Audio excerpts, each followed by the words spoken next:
చిరుధాన్యాలకు పెరుగుతున్న డిమాండ్ కారణంగా గిరిజన ప్రాంతాల్లో జొన్న సాగు విస్తీర్ణం క్రమంగా పెరుగుతూ వస్తోంది. జొన్న నుంచి పలు రకాల ఆహార పదార్థాలతో పాటు ఉప ఉత్పత్తులను తయారు చేసి రైతులు విక్రయిస్తున్నారు. గింజను తీసుకున్న తర్వాత వచ్చిన జొన్న చొప్పను పశువులకు మేతగా ఉపయోగిస్తున్నారు. బెట్టను తట్టుకొని పెరిగే జొన్న సాగులో పెట్టుబడులు తక్కువ, శ్రమ తక్కువే, నీటి అవసరం కూడా తక్కువగా ఉండడంతో ఇప్పుడు ఉమ్మడి ఆదిలాబాద్ జిల్లాలోని గిరిజన రైతులు ఈ పంట ద్వారా ఆర్థిక అభివృద్ధిని సాధిస్తున్నారు. 2023 సంవత్సరాన్ని చిరుధాన్యాల సంవత్సరంగా కేంద్రం ప్రకటించడంతో బెల్లంపల్లి కృషి విజ్ఞాన కేంద్రం శాస్త్రవేత్తలు గిరిజనులు ఆర్థిక అభివృద్ధి లక్ష్యంగా గిరిజన ఉప ప్రణాళిక కింద ఉమ్మడి జిల్లాలో 627 మంది ఆదివాసీ రైతులతో జొన్న సాగు చేయిస్తున్నారు. మరి జొన్న సాగుతో రైతుకు కలిగే ప్రయోజనాలతో పాటు సాగులో అవలంబించాల్సిన విధానాల గురించి బెల్లంపల్లి కృషి విజ్ఞాన కేంద్రం వ్యవసాయ విస్తరణ శాస్త్రవేత్త కోటా శివకృష్ణ సలహాలు సూచనలు ఇప్పుడు చూద్దాం. గిరిజన గ్రామాల్లో జొన్న సాగు రైతులకు సిరులు కురిపిస్తోంది. తక్కువ ఖర్చు, శ్రమతో పాటు నీటి అవసరం తక్కువగా ఉండటంతో వారి మోములో చిరునవ్వులు చిందిస్తోంది. 2023 సంవత్సరాన్ని చిరుధాన్యాల సంవత్సరంగా కేంద్రం ప్రకటించడంతో రైతులను చిరుధాన్యాల సాగు వైపు మళ్లించేందుకు మంచిర్యాల జిల్లా బెల్లంపల్లి కృషి విజ్ఞాన కేంద్రం శాస్త్రవేత్తలు క్షేత్రస్థాయిలో అనేక కార్యక్రమాలు చేపడుతున్నారు. గిరిజన ఉప ప్రణాళిక కింద కొమ్రంభీం ఆసిఫాబాద్ జిల్లా, మంచిర్యాల జిల్లాలోని గిరిజన మండలాలు కాశీపేట, తెర్యాని, ఆసిఫాబాద్ మండలాల్లో 627 మంది ఆదివాసీ రైతులకు పరిశోధన కేంద్రాల్లో అభివృద్ధి చెందిన మేలు రకం జొన్న విత్తనాన్ని పంపిణీ చేసి సాగును ప్రోత్సహిస్తున్నారు. కొమ్రంభీం ఆసిఫాబాద్ జిల్లా అలాగే మంచిర్యాల, ముఖ్యంగా ఈ రెండు జిల్లాల ITD integrated tribal development authority సమగ్ర గిరిజన అభివృద్ధి సంస్థ ఉట్నూరు వారి సహకారంతో మనము ఈ సంవత్సరము 627 మందికి జొన్న విత్తన పంపిణీ చేయడం జరిగింది. అలాగే కృషి విజ్ఞాన కేంద్రంలో గిరిజన ఉప ప్రణాళికను కూడా నిర్వహించడం జరుగుతూ వస్తుంది. అందులో భాగంగా కూడా రైతులకు మేలైన జొన్న విత్తనము ఇవ్వడం జరిగింది. ఇంటర్నేషనల్ ఫుడ్ అగ్రికల్చర్ ఆర్గనైజేషన్ వారు 2023ని మిల్లెట్ చిరుధాన్యాల సంవత్సరంగా గుర్తించడం జరిగింది.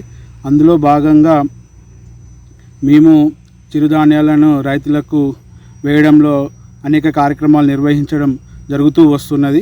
అంతేకాకుండా మన కృషి విజ్ఞాన కేంద్రంలో 3 ఎకరాలలో మనము సుమారు 4 రకాల జొన్న విత్తనాలను ఎంపిక చేసుకొని పండించడం కూడా జరుగుతున్నది. ముఖ్యంగా జొన్న రైతులకు ఇవ్వడానికి ముఖ్య కారణం ఏంటిది అని అంటే, మన జొన్న ఏదైతే మేము ఇచ్చే జొన్న మనకు పర్లు అంటే ముత్యపు కలర్లో ఉంటుంది. దాంతోపాటుగా మన హైట్ పెరగడం కూడా మనకు 2 నుంచి 2.5 మీటర్ల హైట్ పెరుగుతుంది మామూలు లోకల్ జొన్న కన్నా.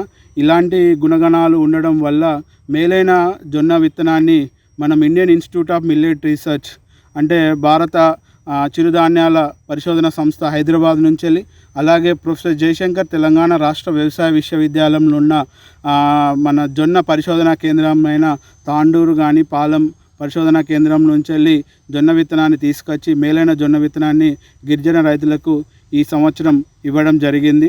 ఆరోగ్య రీత్యా జొన్న ఉత్పత్తుల వినియోగం పెరగటం, అధిక దిగుబడినిచ్చే జొన్న వంగడాలు అందుబాటులో ఉండటం కారణంగా ఈ మధ్యకాలంలో జొన్న సాగు విస్తీర్ణం ఘనంగా పెరిగింది.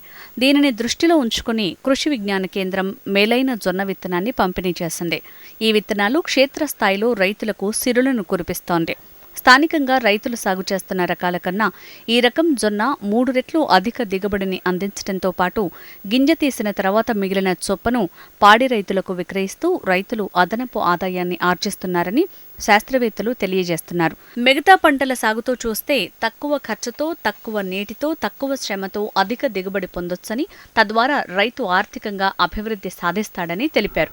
అత్యధికంగా కూడా రైతులు అక్టోబర్ చివరి తేదీలోపే జొన్న సాగు చేసుకోవడం కూడా జరుగుతుంది. కాబట్టి మనకు ఎండ తీవ్రతను కూడా ఈ పంట ఎదుర్కోదు. దాంతోపాటు దిగుబడి కూడా అధికంగా వచ్చే ఆస్కారం కూడా ఉన్నది. వాళ్ళు సాగు చేసే జొన్న ఒక చొప్ప తక్కువ మొత్తంలో వస్తుంది. కానీ మనము మేలైన విత్తనం జొన్న విత్తనం ఇవ్వడం ద్వారా అది మనకు 2 నుంచి 2.5 మీటర్లు వాళ్ళ లోకల్గా స్థానికంగా ఉండే జొన్న 1 నుంచి 1.5 మీటర్ పెరగడం జరుగుతుంది. చొప్ప కూడా లావుగా ఉంటుంది, గింజ కండె కూడా పెద్దగా ఉంటుంది, గింజ పాలు పోసుకోవడం ఇవన్నీ కూడా చాలా పెద్దగా ఉంటుంది. పంటను చూసుకున్నట్లయితే ముఖ్యంగా ఏదైతే మనం జొన్న పంటను చూసుకున్నట్లయితే జొన్న ఎక్కువగా చీడపీడలను ఆశించదు.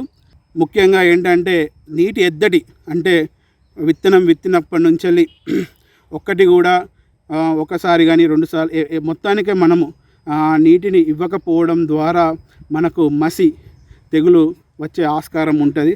రైతు సోదరులకు తెలియజేసేది ఏంటంటే మీరు వేసుకున్న జొన్నకు 1 లేదా 2 తడులు ఇవ్వడం ద్వారా జొన్న యొక్క దిగుబడిని అలాగే మన పెరగడం కూడా అధికంగా పెరిగి మంచిగా దిగుబడులు ఇచ్చే ఆస్కారం ఉన్నది. కాబట్టి రైతు సోదరులు 1 లేదా 2 ఇవ్వాలి.